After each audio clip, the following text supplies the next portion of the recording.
Business Connections Live, the UK's leading online business channel.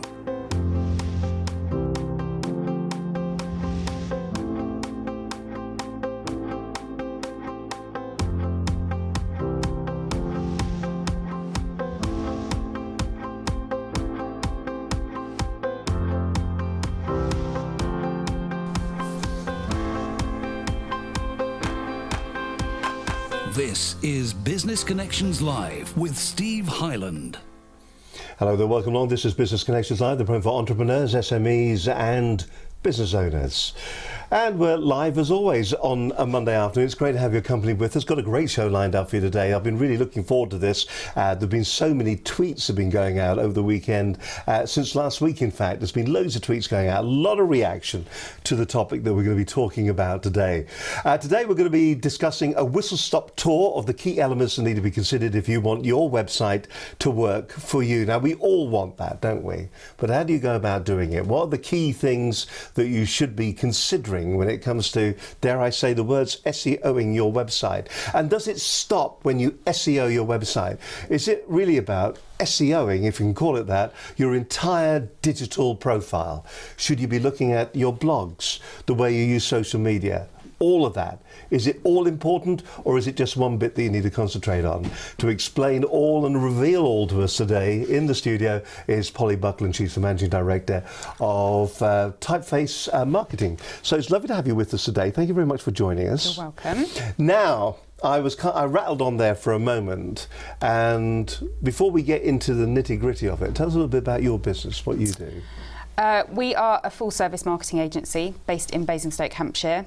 And we work with clients on a variety of topics, from print design, digital design, email marketing, SEO, social media management, PR, you name it. If it's within that marketing spectrum, then we work with clients on it. But today we're going to be concentrating down on that digital, absolutely, face to customer area. To deal in that, we all receive emails from people from different continents in this wonderful planet of ours, telling us that they can get us on the front page of Google, telling us how to SEO our websites. Is there a lot of noise out there when it comes to SEOing?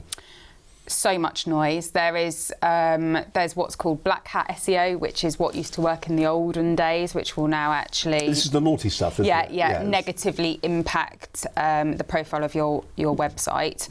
And then there's a white hat SEO, which we like to practice. But the landscape is totally changing now with regards to how to optimise your website. So it's not just about the technical on-page stuff anymore. You need to be considering your content. You need to have a content strategy. You need to be sharing that content on social media. You need to be mixing up text, image, video on your website. It's a real integrated approach, and without that you will start falling behind. You need to be in touch with the new Google algorithms. You need to be aware of those updates, and if you're not, certainly the agencies that you're working with. Now, there's going to be a lot of people, small business owners, are going to be thinking that once you do a website, you do your website and that's it. And I suppose a lot of people approach even the design of their website the wrong way. Are we still in the realms of the brochure website that goes up, stays there, isn't updated, but still people are expecting it to do things for them, and they get around it by maybe doing pay-per-click campaigns because the website really is doing nothing for them, so they're buying their leads? Yeah, so it's one of the main things that we hear from clients that come to us that may already have a website in existence, saying, I spent X thousand pounds on this website and it's doing nothing for us, it's generating no leads. And then we look at it, there's no blog, or the blog's not been updated for 18 months. There's no social media activity going on behind it.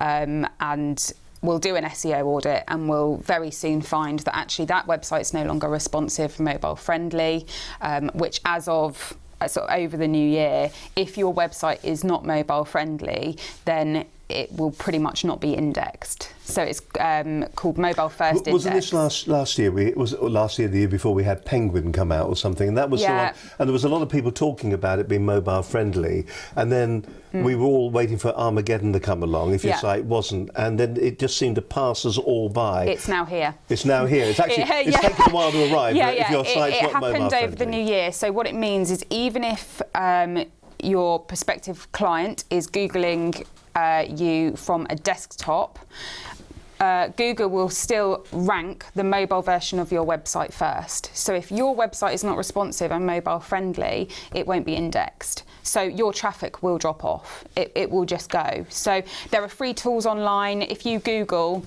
is my website mobile friendly, there is a very simple Google web page, and you can pop your URL into it and it will tell you very clearly, yes it is, no it isn't. And if it's not, you need to contact your web developer.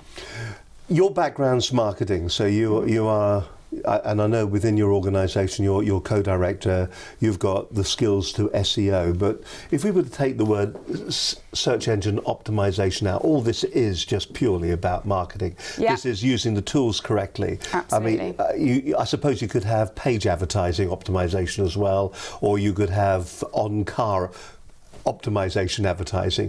This is all about marketing.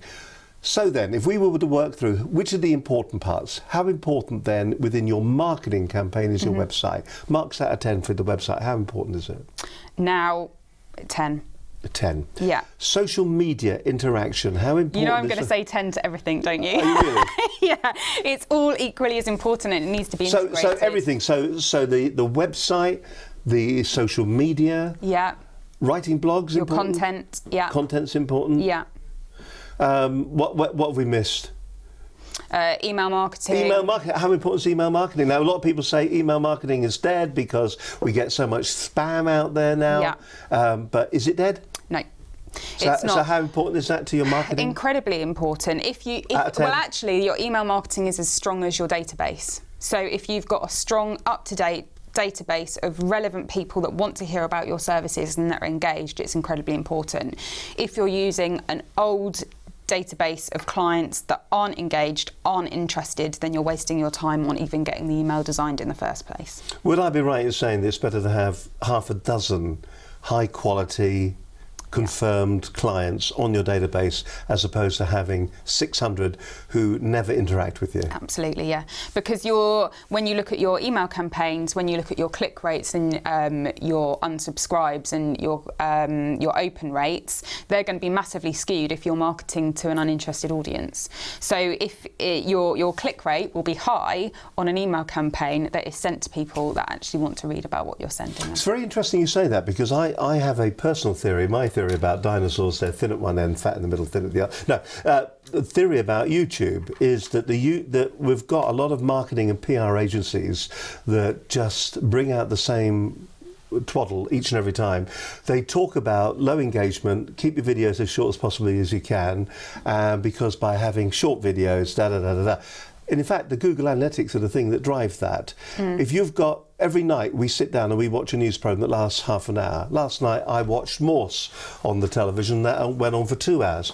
It's not about how short or brief it is because we've got a short attention span. Surely everything is about engagement. I want someone to watch a program from beginning to end because they're engaged with it. And I don't care if of 100 people that click onto it, that 99 of them don't watch it because they're not interested in it. It's that one that watches the entire thing and goes, that did something for me. But we get marked down for that, don't we? Yeah. Well, it's about actually engaging with the audience before the programme or event or new service launch. It's about engaging first, and the best way to do that, or the easiest way to do that, is either physical networking, email marketing, through optimising your website and giving that audience what they want when they're searching for you via Google, or social media. So engage first, get a buzz going before the programme or event or new product launch. Then you have the event, and then you follow up as well. So, like you say, it's all in the follow-up, isn't it? It's all in the follow-up. Yeah, you've got to go 360 on it. Otherwise, there's no point. Sounds like a lot of work. Now, It is a lot of work. It is a lot of work, and that's why maybe a lot of people will do half of it, and then they don't continue on with it, or they don't do all of it. They don't tick all the boxes. When companies, when entrepreneurs come to you, SMEs come to you, small businesses, and they walk in through your door, and you sit down, you obviously do an audit of what they're doing at the moment. Yeah. This could be you at home right now. This could be you watching this, and if this sounds like you, then you know you've got to do something about it. Maybe you've got to talk to Polly. But what's the biggest mistake that people make? The biggest mistake that people make is they pay for a website, then they put no resource, time, budget into that website once it goes live, and in a year's time they expect it to be producing results for them. So they will come to us and say, we spent all this money, nothing's happening, and that is the biggest mistake, is in it, the not being educated in actually the work that goes into having a website that works hard for your business, and that's what we're going to talk about. And that is what we're going to be talking about. We're going to be looking at what you need to be doing. In fact, some very interesting topics. Analytics. Yeah. Do people use the analytics? Do people use analytics? That's the question, I suppose, isn't it? They have it on their website. Whether or not they read their analytics in a way that will benefit their business and help their planning and their online strategy is another thing. Lots of people have analytics on their website. A surprising number of people come to us and say, I've got it, but I never look at the report, or I just don't look at it because I don't know what I'm looking for. And in the years that you've been in marketing, I'll make it sound like you're ancient. Methuselah, but in the years that you've been in marketing, are we changing at all, or are we still the same? We just don't use the analytics properly. It's all by gut feel. We go out there and we do what we feel is right. I think more and more people are looking at data. And we went to Social Media London Expo at the end of last year, and there was a whole module on data analysis for social media, data analysis for your website, and there are people that are employed within big corporates and that's all they do. It's trying to filter down the importance of that to the SMEs, and educating them in bite-sized chunks as to how those analytics and having a good understanding of those analytics can help them progress their website. All right, so we're going to be looking at Google Analytics, search engine optimization basics, the importance of keywords, planning your blogging schedule, and satisfying your user. All that to come today. It's going to be a fascinating show. If you've got a website at the moment that's not performing for you, well, this could be the show that you need to watch a couple of times to get all the information out of it. My guest today is Polly Buckland, Managing Director of Typeface Group Limited, and more about Google Analytics and the rest in just a few moments' time.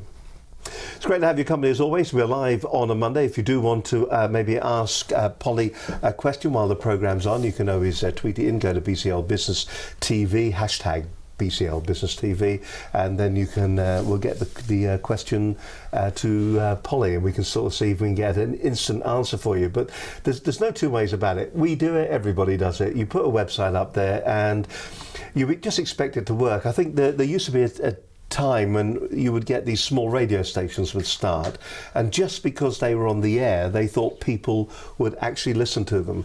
And I used to work for a guy, and he said if they can't see you they won't hear you. So you needed all the support advertising around it. You needed to be going out there doing effectively in those days your social media to get your radio station to be listened to. So if you're just up on the web, why is anybody going to be going to your website if they don't know you're there? Are you a well-kept secret? Well, hopefully today we'll be able to resolve some of the issues and give you some of the pointers that you need to maybe maximise the return, your ROI on your website investment, and maybe also see the importance of doing your social media, making certain that your blogs are right, and just getting out there and letting people know what you have to offer and what your business does. Okay, let's look back at last week's programme. We had a cracking show last week. We had Ian James, he's the entrepreneur in residence at the Business Incubator in Surrey, Set Squared Surrey, and Rupert Jenner, founder Playways, member of Set Squared Surrey, about the balanced startup model. It was a real insight. If you are an entrepreneur and you are starting a new business at the moment, where do you go to get that advice that you need? Who do you talk to? Who's going to point you in the right direction? Where do you find the ideal mentor? Well, it was an interesting show last week. Just to remind you of what we were talking about, have a look at what happened on last week's edition of Business Connections Live.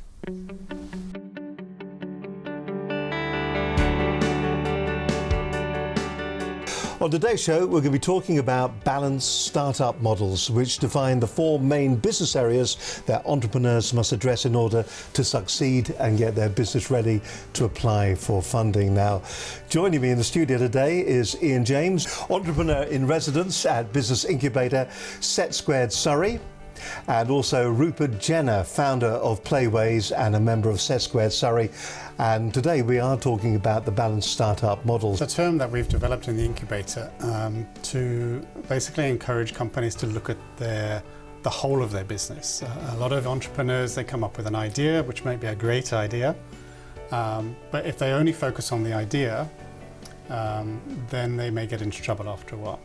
I was not an untypical startup insofar as I started out by solving a problem that I identified with. The single biggest mistake was that I tried to do too much too quickly. So we talk a lot about MVPs. And I think one of the biggest initial mistakes is people think their idea, their solution is going to be successful.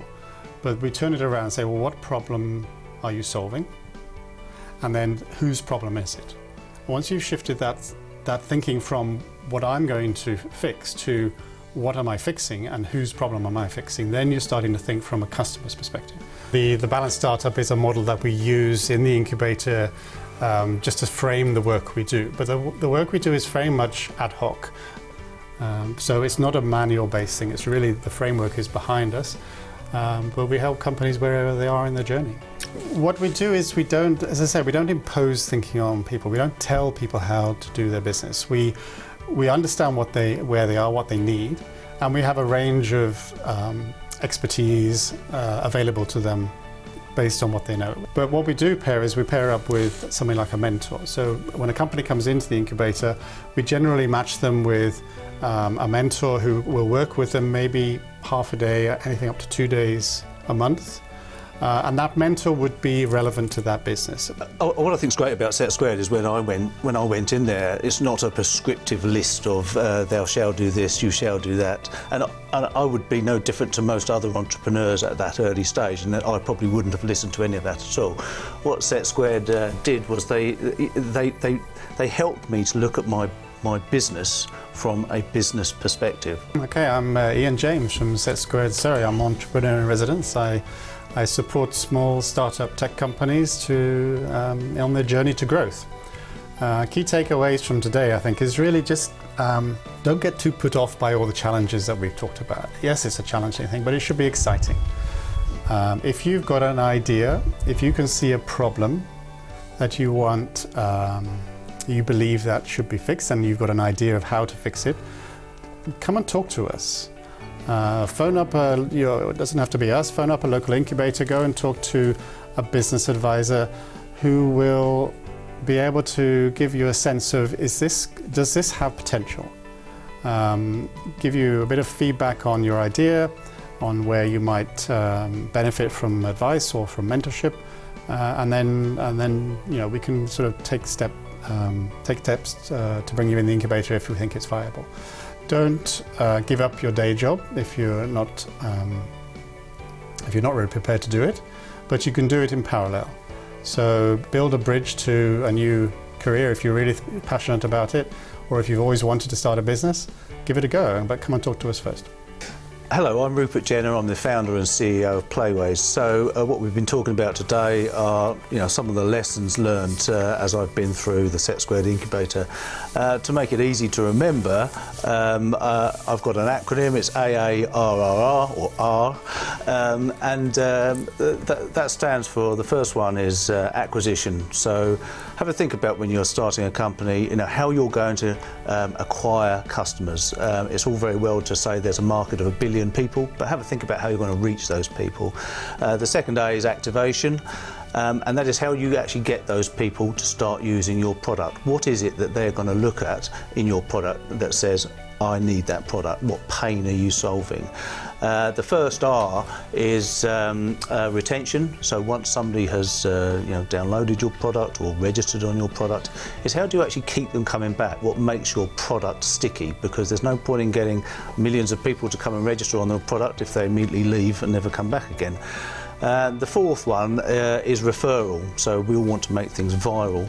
How do we make something organically viral such that we don't need to keep spending lots and lots of money on marketing? We want our users to do our marketing.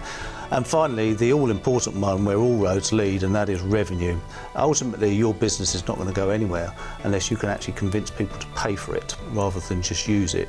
So work out what your business model is and where that revenue is going to come from.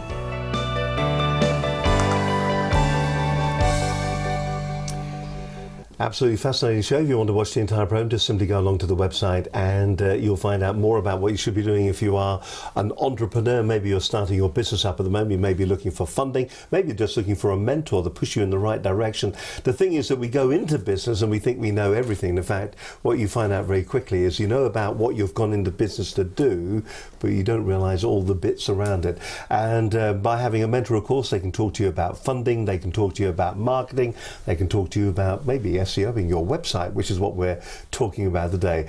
If you enjoyed the program, and maybe you'd like a program like that for yourself, you can always contact us here at Business Connections Live. Just drop us an email to studio@businessconnectionslive.com. We'd love to hear from you, or you can go to our website, businessconnectionslive.com. If you want, you can follow our train of consciousness, trying to keep up with me now, at BCL Business TV on Twitter. There you are.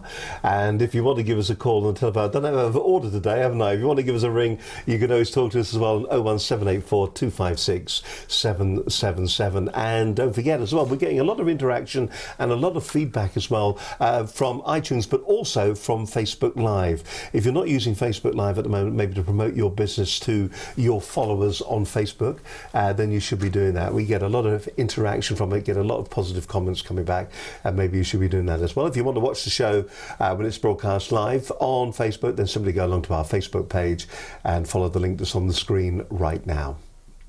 So today we are talking about a whistle-stop tour of the key elements that you need to consider if you want your website to work for you.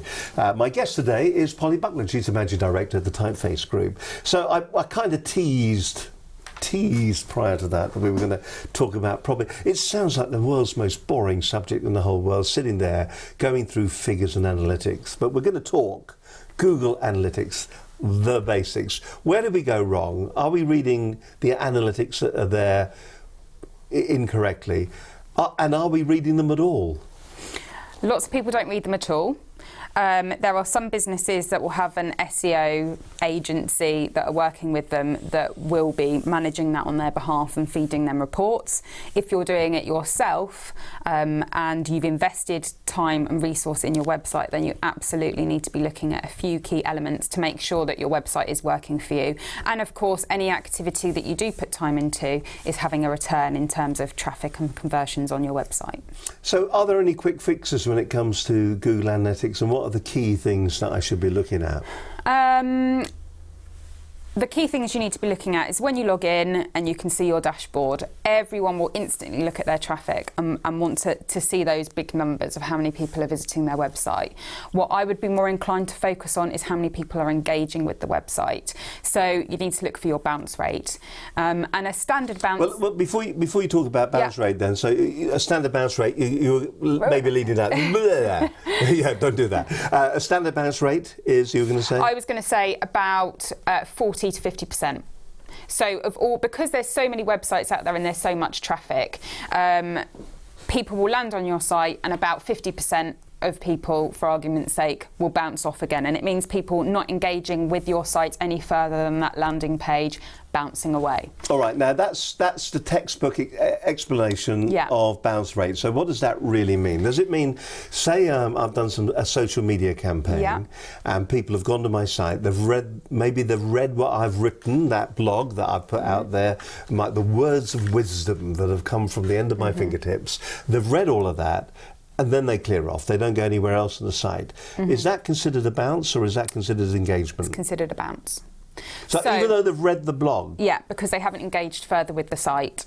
So we can expect a higher bounce rate on someone that is purely producing blogs because they're bite-sized pieces of information that people are dipping in and out of. However, there are things that you can do on your webpage to try and engage further. So if you have written a blog, for example, about the importance of corporate video, then have that blog, but also have other relevant blog posts, teasers on that page. So how do you brief for a corporate video? How do you measure your return on investment for a corporate video? And that might engage that user slightly more, and they might click further onto the next blog post, and then they're engaged. Now, I find that really interesting. Now, can we take your site as an example? Are we allowed to do that? There's nothing worse than putting you on the spot. I've called up your blog page. Yeah. So if they don't all have teasers. All right. So which one would you suggest that I go to? There we go. Sorry. Control. Don't worry. Now you're asking me. Nothing like putting me on the spot. There we are. I wonder if I've put it on here. Have you put teaser? So we go down the page. So we're just going down. Oh, I haven't put a teaser on that one. So, but that's interesting. But what I have done is I've got a call to action. I've got links to me, and how they contact me, and I've got links to very relevant plugins that can be used. And I noticed that all the way down here, there are lots of things you can do. So, for instance, if I was to go to fonts.com, yeah. Does that show engagement on your site? What I suppose what I'm looking for is that what is the test your site speed here for free? So you've got a number of links that are taking you away from the page, but by clicking on those, does that show that I'm engaging with your website? If you click internally, that will take, when you're creating a blog post or a blog page, you can choose whether when you create a hyperlink, it links within the same window or it takes you off to another page. With these external links, they will take you off to another page, but what they do is they tick a box for Google because you're linking to relevant content that is useful for your user.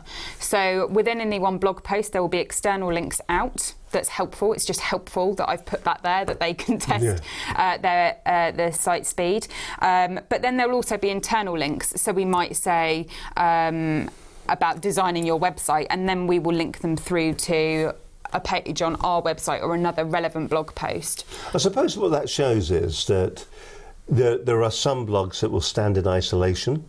Yes. And there are some blogs that will drive you on through the website and will engage in a different way. Absolutely. So we write series of blog posts as well. So we did a series on how to use Snapchat for your business because it's emerging, it's huge. There are businesses that are built purely on Snapchat and there are a lot of people that don't understand how to use it for your business. So we write a 3-part guide, and if someone stumbles across through a Google search, how do you use Snapchat?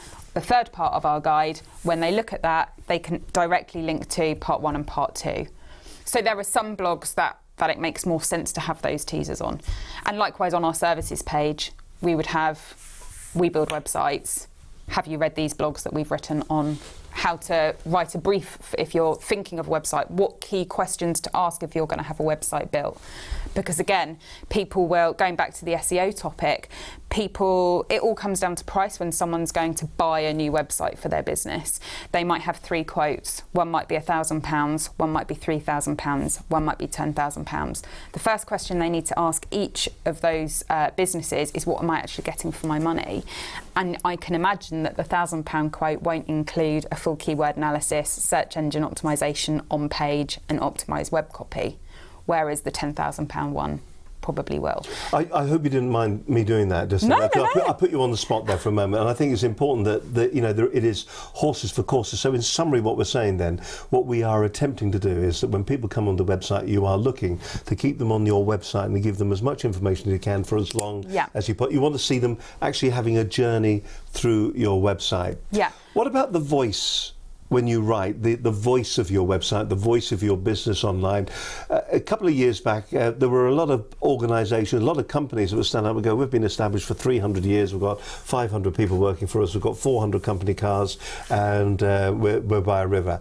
And I always felt, I don't care. Yeah. Do you make the widgets that I'm looking for?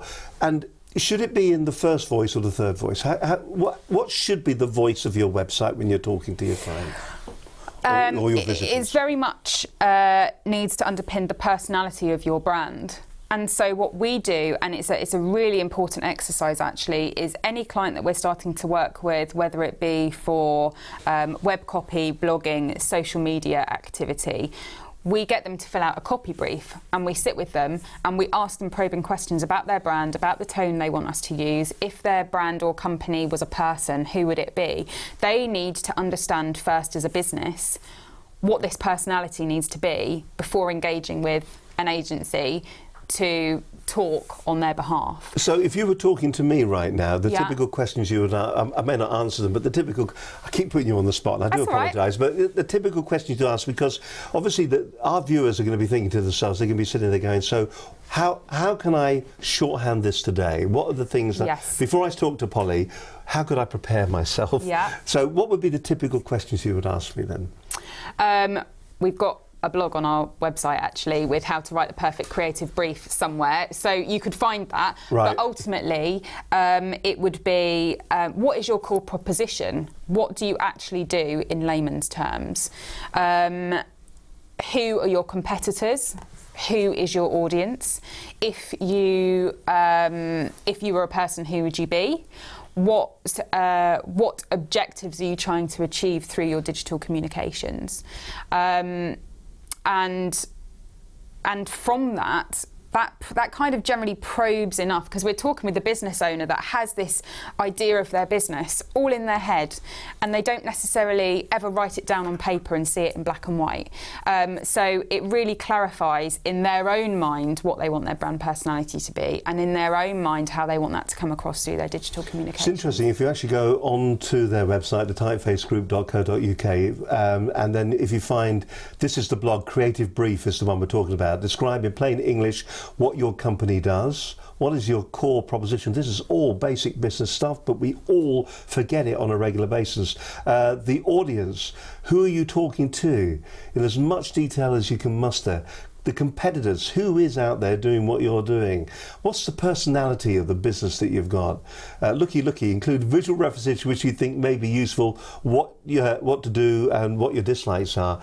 The deliverables that you have as an organisation, the why, that's a lot of people forget what the why is all about, what could possibly go wrong, timings and budgets to be realistic. So, really interesting stuff. And if you're not thinking about that, we went through an exercise here at Business Connections Live, and we had to ask ourselves, who are you?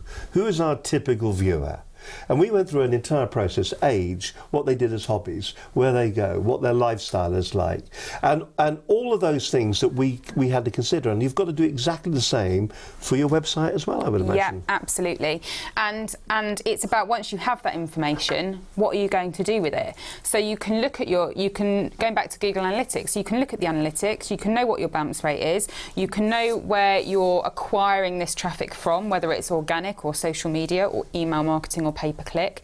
You can look at what your most popular pages are, which pages have most engagement, which pages have the lowest bounce rate. You can even set up conversions, so if a contact form is completed on a specific page of your website, then you get a conversion. You can manage all of that through your analytics, but unless you then do something with the data, if you've got a website that's getting 5,000 hits a month, but with a bounce rate of 80%, you know that you're losing a significant number of engaged people, either through not having relevant content, not making the user experience easy enough for them, or you're optimizing to the wrong keyword and getting the wrong traffic in.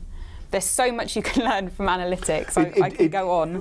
Well, I mean, that's analytics. That's 10 minutes. The show today is going to be 4 hours long, in fact. Listen, we've got more to come from Polly Buckner, Managing Director of the Typeface Group, in just a few moments' time here on Business Connections Live. Great to have you with us on the show today.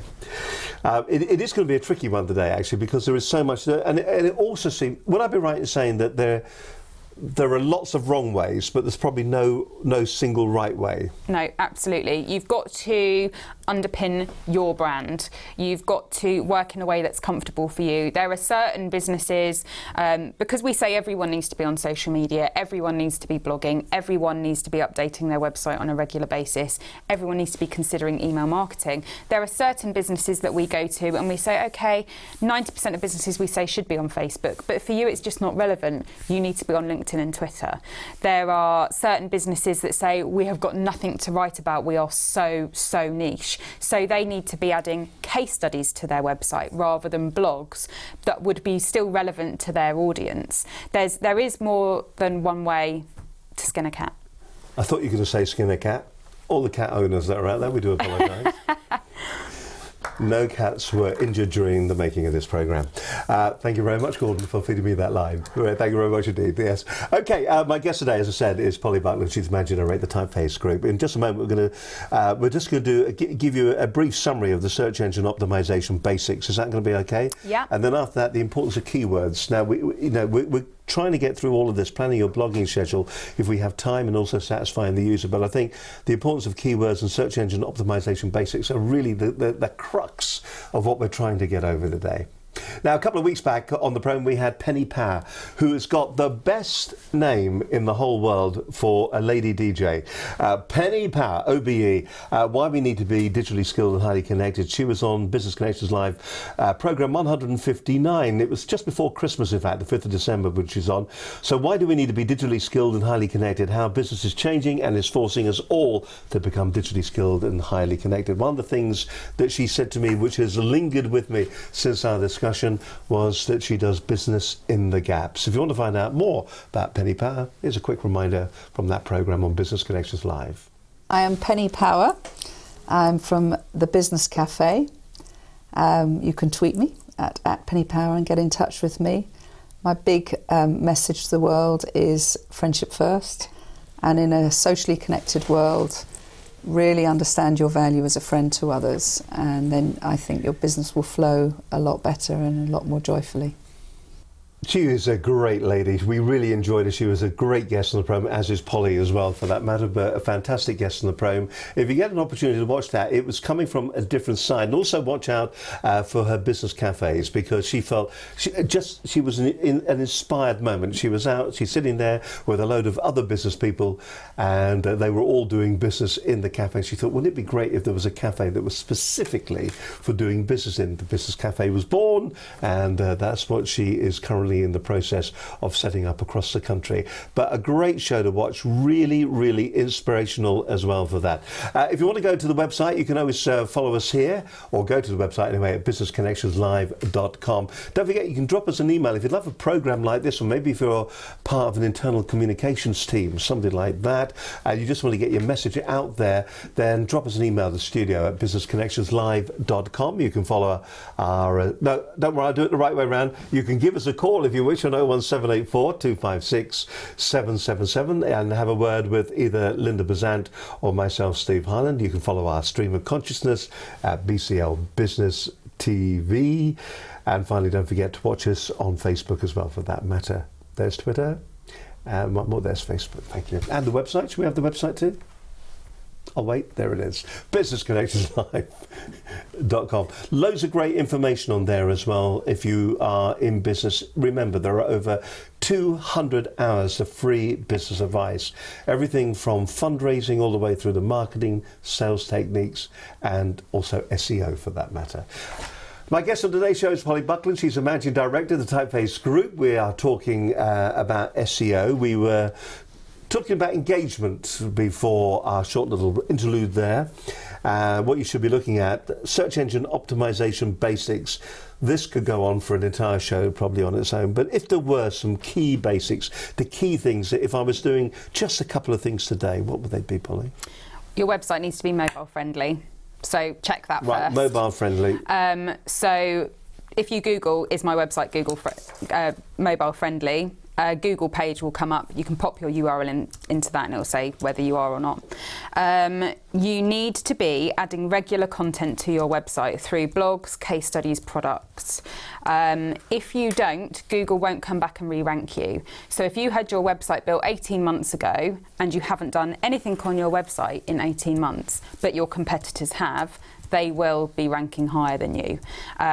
So that's why we say blog once a week. If you can't blog once a week, try and blog twice a month.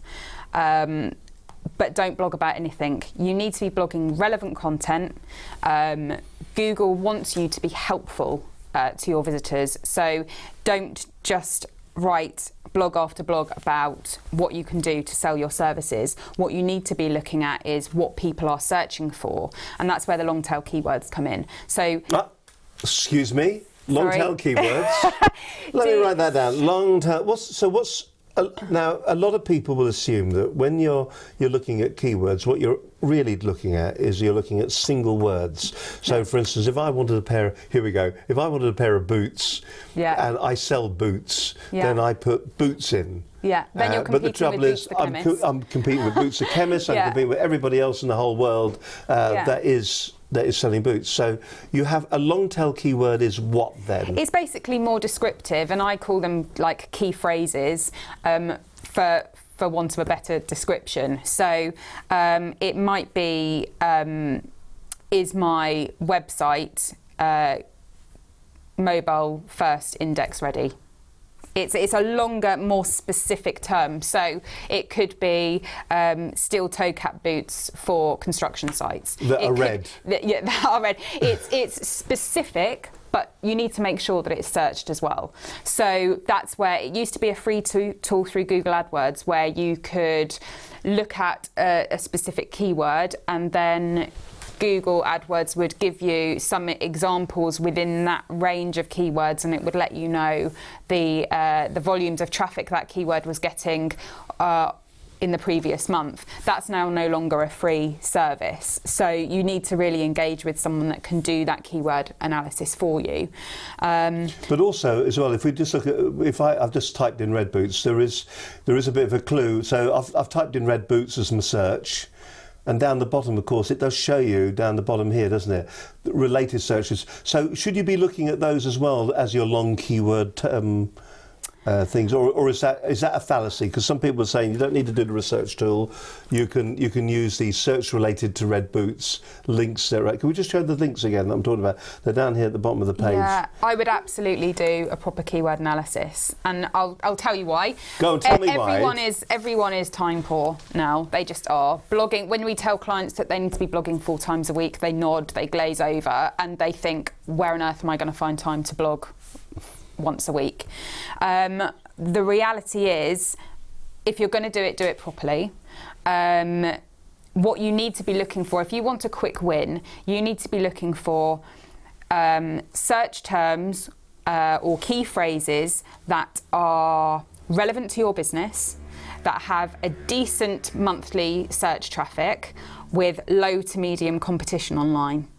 So you could, if you were a law firm and you wanted to gain traffic for divorce lawyer, then you may use the key phrase divorce lawyer, but that's going to have really high traffic with extraordinarily high competition online, because every law firm... Could be very expensive, isn't it? Yes, absolutely. So what you need to do is be more intelligent about the keywords you're looking at and grab that traffic that isn't being competed for but is still being searched on a monthly basis.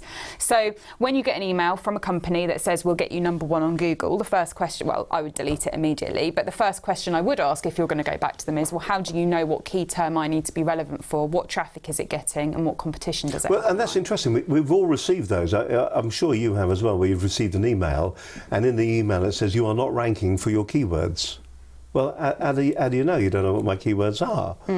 Unless it's looked at your source code and it can tell what your keywords are, but invariably if you haven't done your keyword research up front, then they're not necessarily going to be relevant either.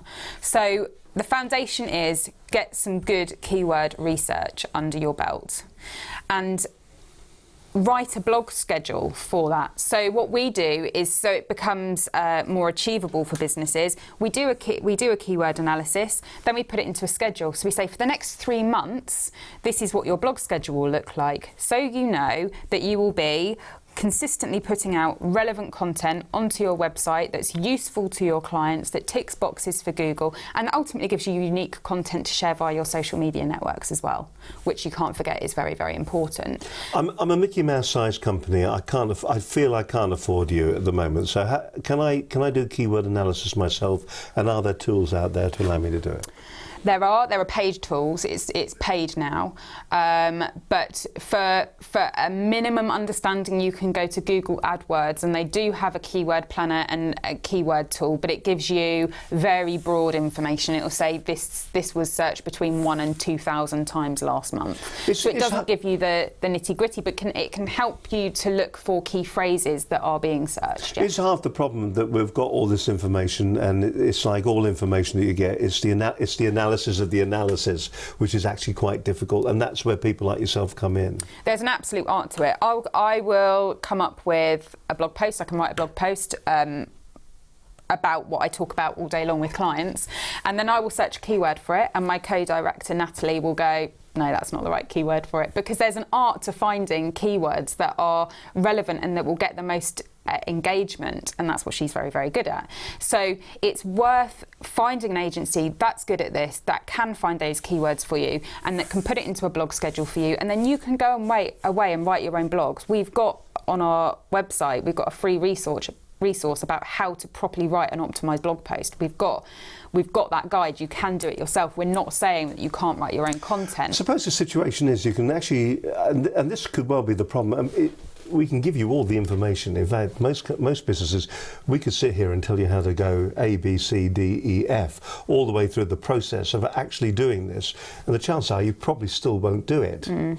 And if you really do need to be talking to somebody else to be doing this, because you're probably too busy running your business. You're probably too busy going out there getting the next sale. And that is the issue that a lot of entrepreneurs, SMEs, small businesses have. Mm-hmm. They just don't have the time to do this in-depth analyses.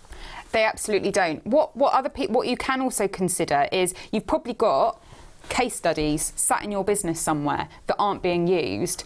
Make them into a blog post. Create a profile of recent work that you've done. Make that into a blog post. Find a strong keyword to underpin it with. Use a blogging guide such as ours. There's going to be loads out there to show you how to optimize your content and optimize it, then share it.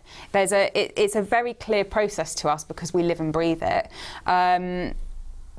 But it is really very simple. You just need to invest the time and resource in to do it. And if not, just engage with someone that can do it for you.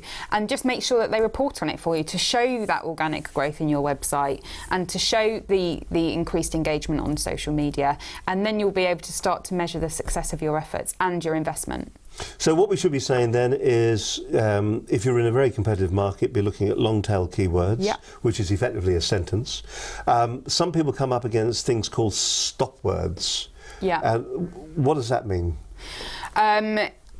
You'll have to ask Natalie because she's our SEO expert. All right, okay. Stop. But I think what they are, they're the most common words that are found in the English language, and therefore actually carry the least amount of relevance within the search. Yeah. So you don't want your key. Gosh, I'm good, aren't I?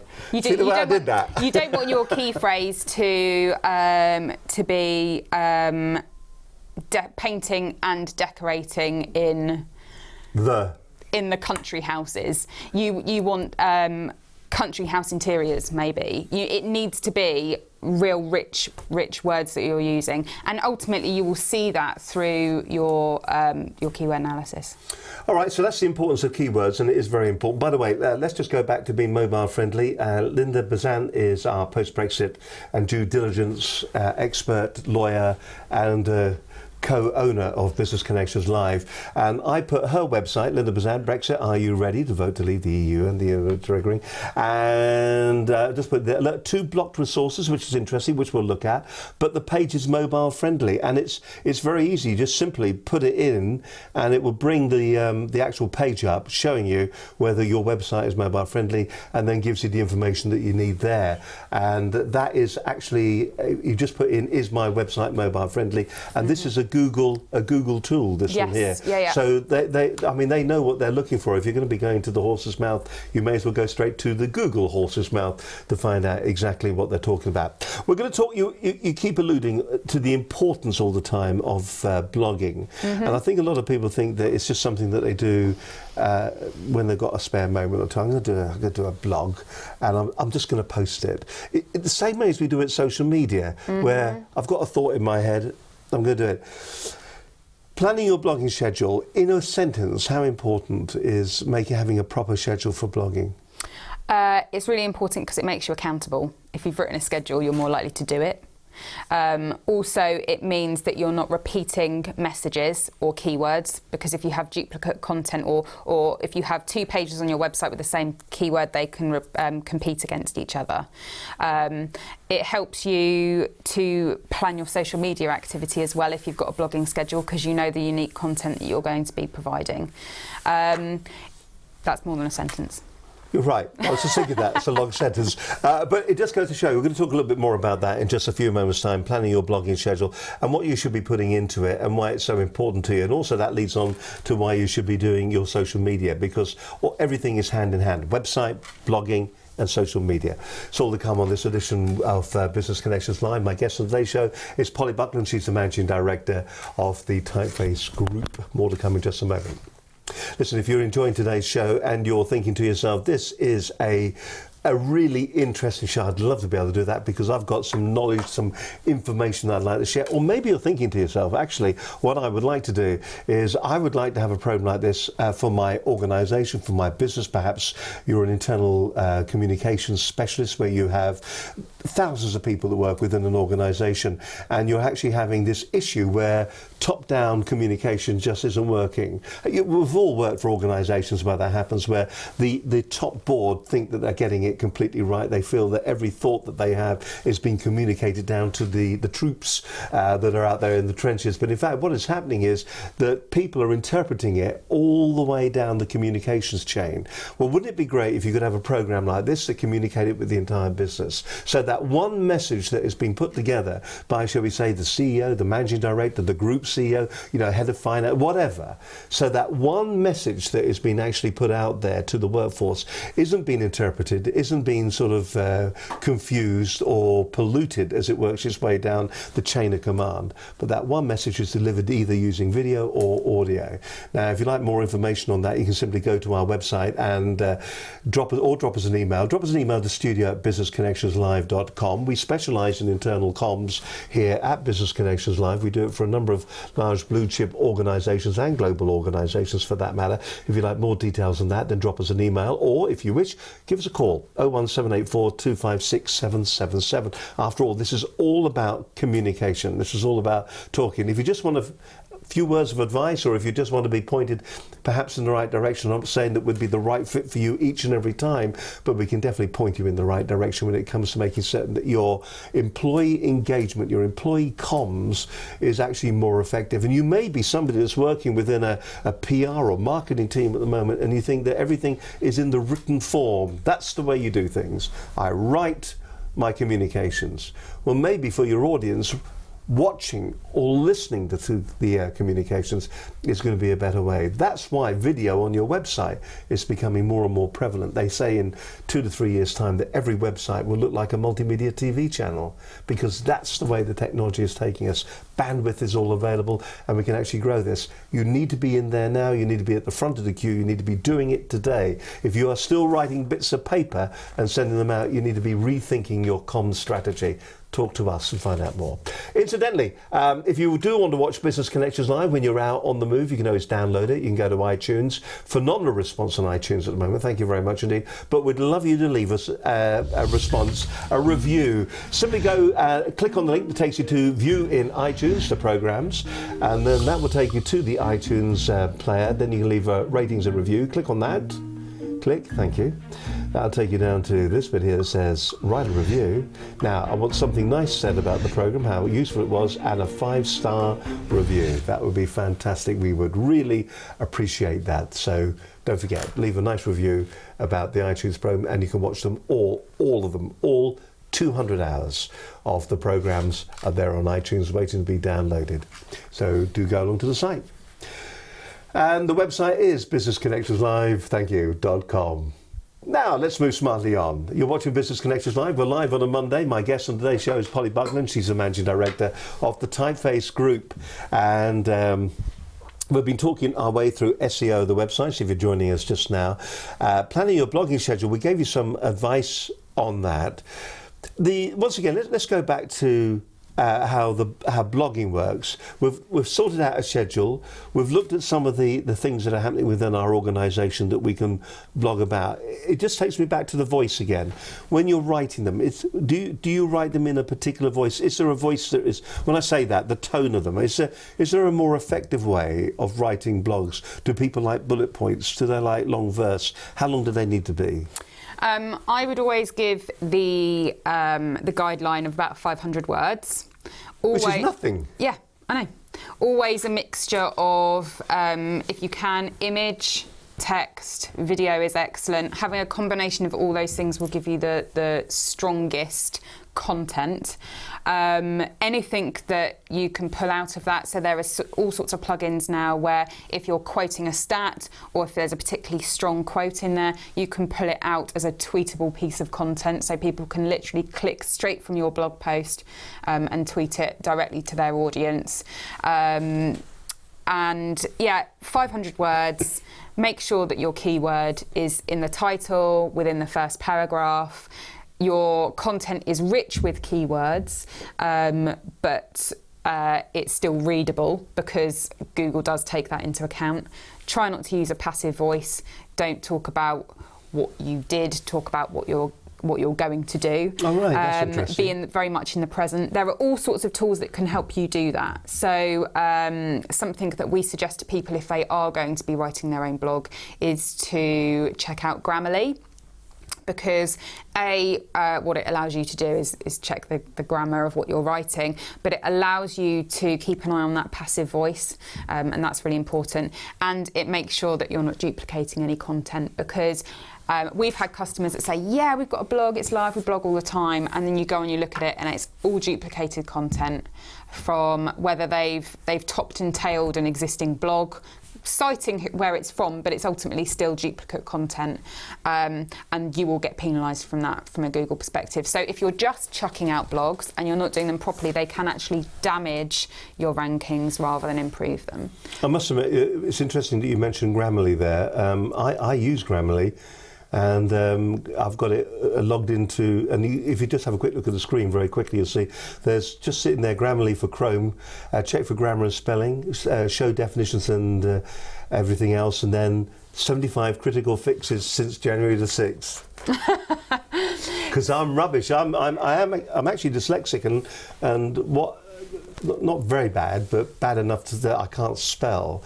This is brilliant, and also for punctuation, so spelling, punctuation, everything like that is fabulous. It can be really quite damaging if you're producing content for your business and there are errors in it.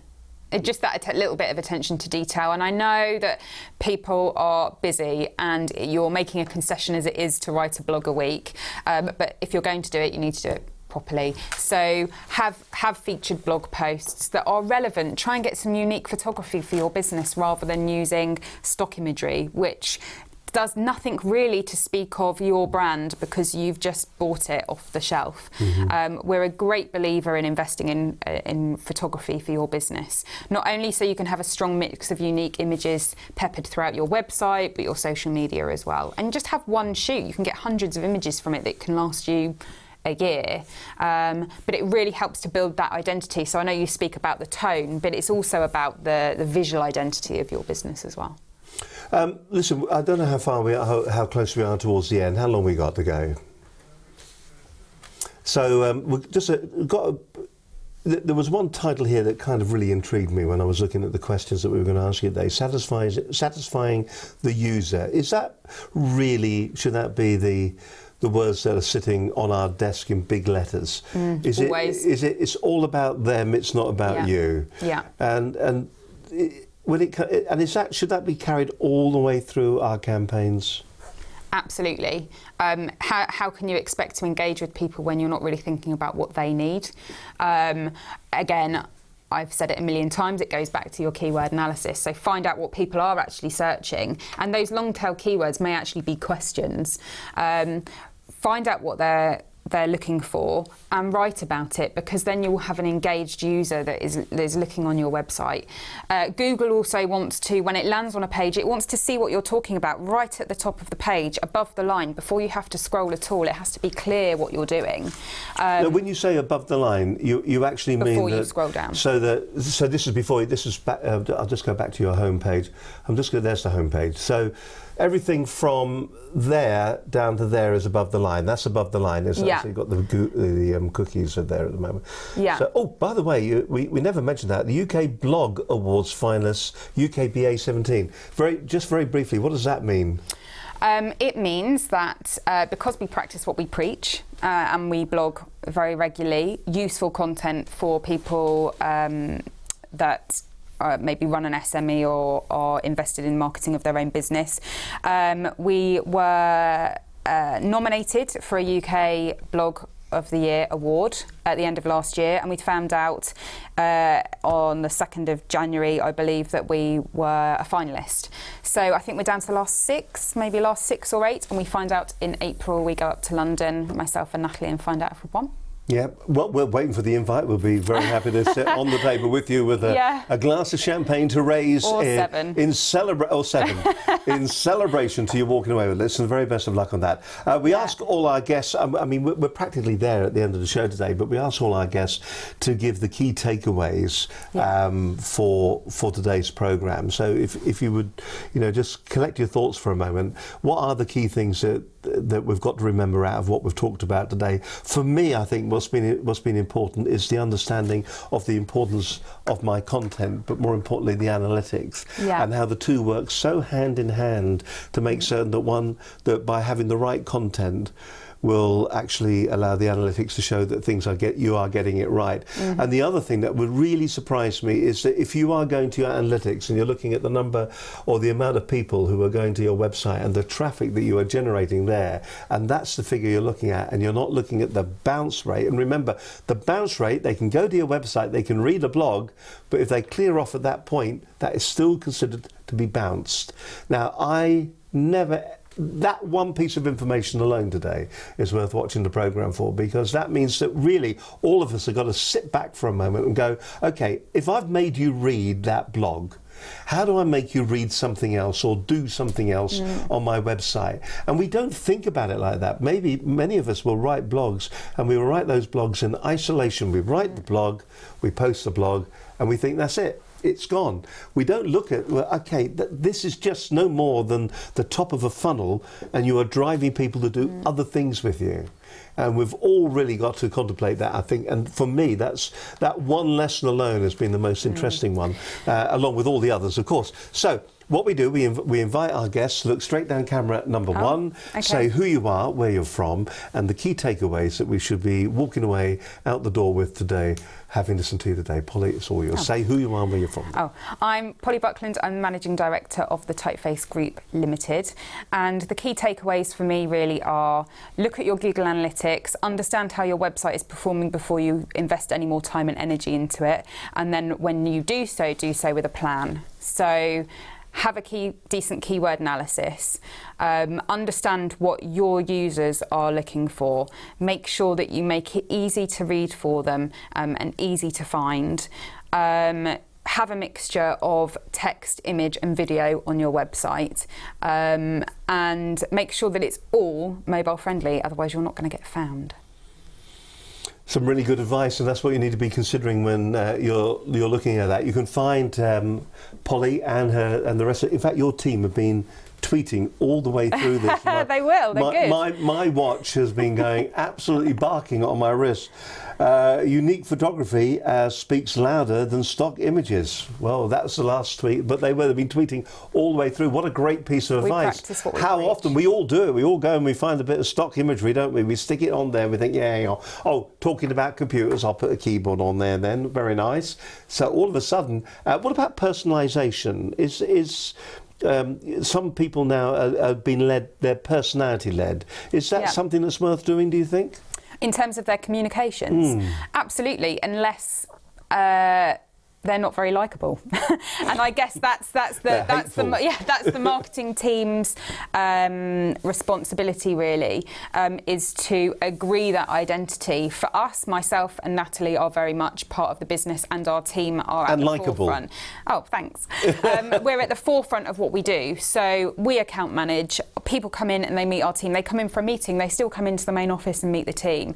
It's all about working for us with people that are passionate about what they do, and hopefully that comes across. And that is part of our brand identity. We're really passionate about what we do.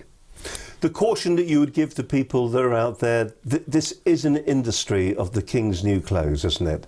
And there are a lot of people out there who are going, look at what the king is wearing. In fact, he's in the altogether. And it is a lot of smoke and mirrors by some of the agencies. Do your research. Make sure you're asking the right questions when you engage with an agency. Look at the fact that they practice what they preach. So if we were trying to sell in blogging into your business, and then you went onto our website and we hadn't written a blog since October 2014, there would be something very wrong with that situation. Likewise, if you're engaging with someone to do your social media management, take a look at their professional profiles. If they have zero engagement and their content is dull, then what are they going to do that's different for your business? I thought it was another blogger coming. In fact, it's telling me it's time for me to stand. I love my iWatch. I really do. I'm one of the few people who actually does. So listen, it's been a real insight today. Thank you ever so much for coming in. The last thing I will ask you, and you can defer to answer the question, but if I'm looking for an organisation to do this, what kind of budget should I be looking for? Or is that as long as a piece of string? Is it anywhere from to?